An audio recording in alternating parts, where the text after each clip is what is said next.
अपने संविधान के जो निर्माता हैं भीमराव अम्बेडकर जी।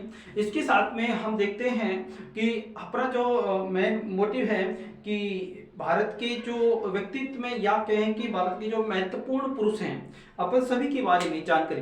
पहला जो प्रश्न रहेगा, पॉइंट रहेगा अपना भीमराव अम्बेडकर जी, इनके बारे में प्रश्न पेपर में क्या आता है, उन जो क्या पूछा जाता है उस क्षेत्र के बारे में अपन ज्यादा फोकस करेंगे। उसके बाद में अपन जवाहरलाल नेहरू के बारे में भी पढ़ेंगे, महात्मा गांधी के बारे में पढ़ेंगे, सरदार वल्लभ भाई पटेल के बारे में पढ़ेंगे, मौलाना आजाद के बारे में पढ़ेंगे। तो सभी व्यक्तित्वों के जो सभी महत्वपूर्ण महापुरुष हैं हमारे देश के, उनके बारे में हम बारीक से चर्चा करेंगे। ये हिस्ट्री फर्स्ट ग्रेड के दोनों ही पेपरों में करीबन आता है, फर्स्ट सेकंड पेपर में तो क्लियर है ही है। तो इसलिए हम देखते हैं सब्जेक्ट साहित्य के जो सब्जेक्ट का पेपर है उसमें वह अन्य में भी इससे प्रश्न निकलते हैं। तो ये कॉमन से प्रश्न है जो किसी में भी पूछे जा सकते हैं। तो अपन इन पर फोकस करते हुए आगे की तरफ बढ़ेंगे। तो देखिए हम पहला पॉइंट देखते हैं। इनका जो नाम है, इनका नाम है डॉक्टर भीमराव रामजी, डॉक्टर भीमराव रामजी अम्बेडकर। नाम क्या हुआ इनका? डॉक्टर भीमराव रामजी अम्बेडकर। ये इनका पूरा नाम हो गया, डॉक्टर भीमराव रामजी अम्बेडकर। शॉर्ट में इनको क्या कहते हैं? अम्बेडकर के नाम से इन्हें जाना जाता है।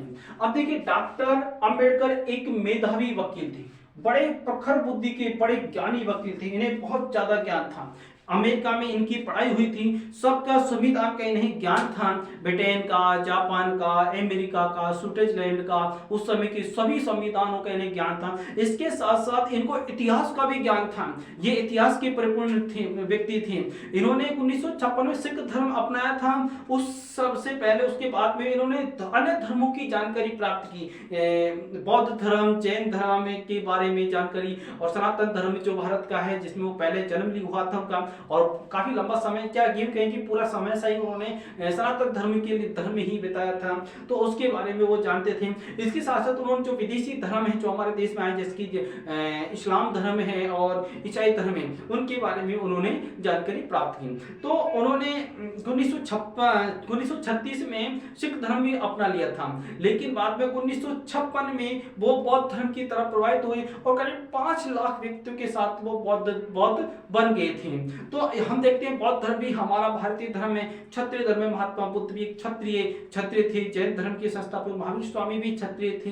तो हम देखते हैं सनातन धर्म की ही ये शाखा है, चाहे जैन धर्म हो, बौद्ध धर्म है, सिख धर्म हो, ये भारतीय धर्म है और भारत के सनातन की ही ये शाखा है। तो उन्होंने अहिंसा के रूप में जो बौद्ध धर्म है उसको अपनाया। तो हम आगे उनके बारे में जानकारी प्राप्त करेंगे। तो देखते हैं कि वो प्रखर बुद्धि के व्यक्ति थे और उनकी जो शिक्षा थी वो बड़ौदा के महाराजा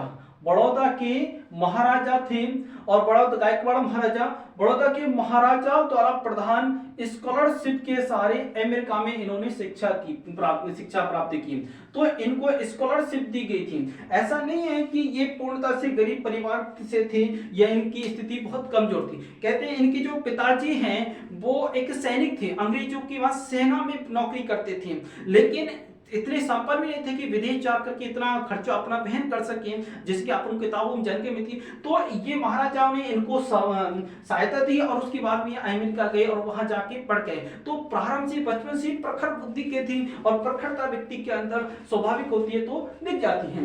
आगे हम देखते हैं इनका जो जन्म हुआ वो महाराष्ट्र में हुआ। ये महाराष्ट्र थे। महाराष्ट्र में इनकी जो जाति की बात करिए मेहर जाति थी। मेहर इनकी जाति है जिसे अछूत जाति माना जाता था। मेहर जाति को अछूत जाति में मानते थे। 1920 के दशक में ये दलित नेता के रूप में उभर कर सबके सामने आए। 1920 के दशक में उभर कर ये सबके सामने आए, क्योंकि 1920 में असहयोग आंदोलन जो महात्मा गांधी जी की एंट्री हो चुकी थी, तो उनके आंदोलन के समय ये इनका उसके बाद में इनकी स्थिति और सामने आने लगी। 1932 की इनकी बात करें तो 1932 में गांधी जी ने सांप्रदायिक घोषणा पत्र, अंग्रेजों ने सांप्रदायिक घोषणा पत्र लागू किया था। गांधी जी ने सांप्रदायिक घोषणा पत्र के खिलाफ अनशन पर वो बैठ गए, भूख हड़ताल उन्होंने कर दी थी। तब जाके अंबेडकर ने पूना पैक्ट के खिलाफ सहमत हुए। पूना पैक्ट के लिए इनमें क्या हुआ, गांधी जी और अंबेडकर में सहमति हुई।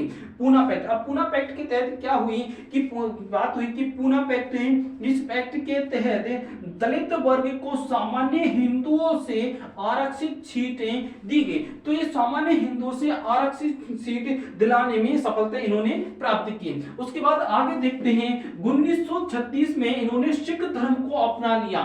तो सिख धर्म को अपनाया कब, इसकी बात है तो हम कहते हैं 1936 में इन्होंने सिख धर्म को अपना लिया और इन्होंने 1936 में ही इंडिपेंडेंट लेबर पार्टी की स्थापना की। 1936 में ही इन्होंने इंडिपेंडेंट लेबर पार्टी का इन्होंने गठन किया था। 1937 में बंबई विधानसभा से ये चुनाव मैदान में कूद गए उत्तर प्रदेश, और वहां से इन्होंने कुछ सीटें जीतने में सफलता प्राप्त की। तो इस तरह इन्होंने इनका धीरे धीरे विस्तार बहुत बड़े नेता के रूप में ये उभरने लग गए थे। 1942 में इन्होंने जनजातीय महासंघ की स्थापना की। जनजातीय महासंघ की स्थापना कब, 1942 में, जिसे फेडरेशन भी कहते हैं। फेडरेशन की स्थापना इन्होंने की थी। 1940 के दशक में इनको वायसराय की, वायसराय उस समय जो अंग्रेज अधिकारी जो बड़े अंग्रेजों मुख्यतः में वो वायसराय होता था, और वायसराय की ये कार्यकारिणी के सदस्यता मिली इनको, कार्यकारिणी की इनको सदस्यता प्राप्त हुई थी उस समय। तो इनकी विद्वता के कारण इनको ये पद प्राप्त हुआ था। स्वतंत्रता के बाद जब हमारा देश स्वतंत्र हो गया 1947 में, और 15 जनवरी 1947 के बाद संविधान बनाने की बात आई, तो संविधान सभा की प्रारूप समिति की, जब संविधान बना तो उसकी एक समिति थी प्रारूप समिति, और प्रारूप समिति के अध्यक्ष इन्हें चुना गया, जिसके नीचे इनको अन्य व्यक्ति देकर के संविधान का निर्माण किया गया। अब प्रारूप समिति के अध्यक्ष चुने जाने या होने के कारण इन्हें संविधान निर्माता कहा जाता है। इन्होंने संविधान का निर्माता इनको कहते हैं। संविधान के अनुच्छेद 17, संविधान का अनुच्छेद वो क्या कहता है, अस्पृश्यता को समाप्त कर दिया, समाप्त करने की बात करता है। तो इन्होंने एक आर्टिकल जोड़ दिया अनुच्छेद 17 और उसके साथ अस्पृश्यता को समाप्त कर दिया। अब इस संविधान को संसद ने अस्पृश्यता अधिनियम जो पास बिल किया वो कब किया, 1955 में। 1955 में सांसद ने, जो संसद बैठे थे चुने हुए, उन्होंने अस्पृश्यता को अधिनियम को पास किया था। संविधान में जनजातियों के लिए आरक्षण की भी व्यवस्था की गई थी, आरक्षण जोड़ा गया था। यह आरक्षण जो प्रारंभ में था वो मात्र 10 वर्ष के लिए था, कि 10 वर्ष के बाद आरक्षण को समाप्त कर दिया जाएगा। लेकिन ये किन्हीं कारणों से राजनीतिक पार्टियों ने बार-बार ये 10 वर्ष से बढ़ता गया, तब से लेके अब तक ये लगातार बढ़ता ही चला गया। और आगे हम देखते हैं आरक्षण सभी जातियों में बंटने लगे हैं, SC, ST, OBC, EWS। तो इस तरह इसका भीमराव रामजी अंबेडकर के आगे हम देखते हैं। अंबेडकर कानून के ज्ञाता थे। उनको कानून का विशेष ज्ञान था। ब्रिटेन, अमेरिका, जापान, सभी उस समय के बहुत सारे देशों, स्विट्जरलैंड, सबका उन्हें ज्ञान था, सभी देशों। साथ में उनको इतिहास का भी ज्ञान था। स्वतंत्र भारत की पहली जो संसद बनी थी 1952 में, पहली संसद में कैबिनेट में उन्हें कानून मंत्री बनाया गया, जबकि उन्होंने संविधान स्वयं बनाया, प्रारूप समिति के अध्यक्ष थे वो। लेकिन बाद में मतभेद पैदा हो गया, नेहरू जी से उनके मतभेद हो गए और उन्होंने कांग्रेस सरकार को छोड़ दिया, कांग्रेस सरकार से वो अलग हो गए।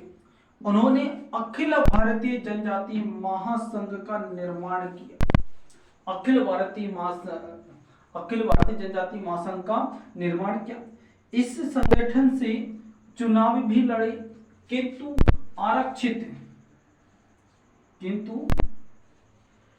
जो आरक्षित सीट थी, आरक्षित सीटों पर वो कांग्रेस से चुनाव हार गए। आरक्षित जो सीटें थी उन पर कांग्रेस की पार्टी, कांग्रेस विधायक ज्यादा जीते, कांग्रेस के कैंडिडेट जीते, जबकि इनकी जो अखिल भारतीय जनजातीय महासंघ थी वहां पर ये हार। 1956 में इन्होंने पुनः धर्मांतरण किया। अब सिख धर्म से ये पुनः परिवर्तन हो गए और लगभग 5 लाख लोगों के साथ में इन्होंने बौद्ध धर्म को अपना लिया 1956 में इनकी मृत्यु हो गई, अपना लिया। अब इनके साथ जो धर्म अपनाने वाले थे, जो अधिकतर जो लोग थे वो माहर थे, क्योंकि ये माहर जाति से थे। आगरा के आसपास के क्षेत्र के जो जाटव समुदाय था उन्होंने बौद्ध धर्म को अपना लिया। इनकी जो मृत्यु हुई थी 1956 में हुई थी, इनकी मृत्यु 1956 में, और 1956 में इन्होंने बौद्ध धर्म अपनाया। तो बहुत कम समय तक इन्होंने बौद्ध धर्म को माना। दिसंबर में इनकी मृत्यु हो गई थी। अब बौद्ध धर्म भी एक क्षत्रिय धर्म है, सनातन धर्म है, जैन धर्म है, क्योंकि सनातन की शाखा है, जैन धर्म हो, बौद्ध धर्म हो, सिख धर्म, ये सभी सनातन की शाखा है। जैन धर्म के प्रवर्तक महात्मा बुद्ध एक क्षत्रिय राजकुमार थे और बाद में वो बुद्ध की तरफ बढ़े और उन्होंने एक अलग धर्म बनाया। उनके एक पत्र के आधार पर 1957 में रिपब्लिक पार्टी का गठन किया गया। उनके एक पत्र के आधार। तो अपन ने इस वीडियो में अधिकांश जो पढ़ा वो एग्जाम की दृष्टि से क्या महत्वपूर्ण था, उन चीजों को अपन ने देखा जो आपको अन्य कहीं नहीं मिलेगी। जहां आपको ये वो चीजें आपको यही मिलेंगी, बाकी अन्य जगह नहीं मिल पाएगी। बाकी का उनका जीवन चरित्र और फालतू की बातें बहुत ज्यादा मिलेगी जो आपको एग्जाम की दृष्टि से वो नहीं पूछी जाती। एग्जाम की दृष्टि जो महत्वपूर्ण पूछेगी और कम क्षेत्र में, वो मैंने आपको यहाँ पर बताया। तो आपको ये वीडियो बहुत ही यूजफुल रहेगा, बहुत ही फायदेमंद रहेगा। आप पुराने आने वाले पेपरों में और नए वाले पेपरों आप उनको मिला करके चेक कर सकते हैं कि वास्तव में इसमें कितना दम है। आपका समय यूं ही नहीं जाएगा, पूरा वीडियो देखने और पढ़ने से आपको बहुत ज्यादा फायदा होगा, एकदम फैक्ट। धन्यवाद।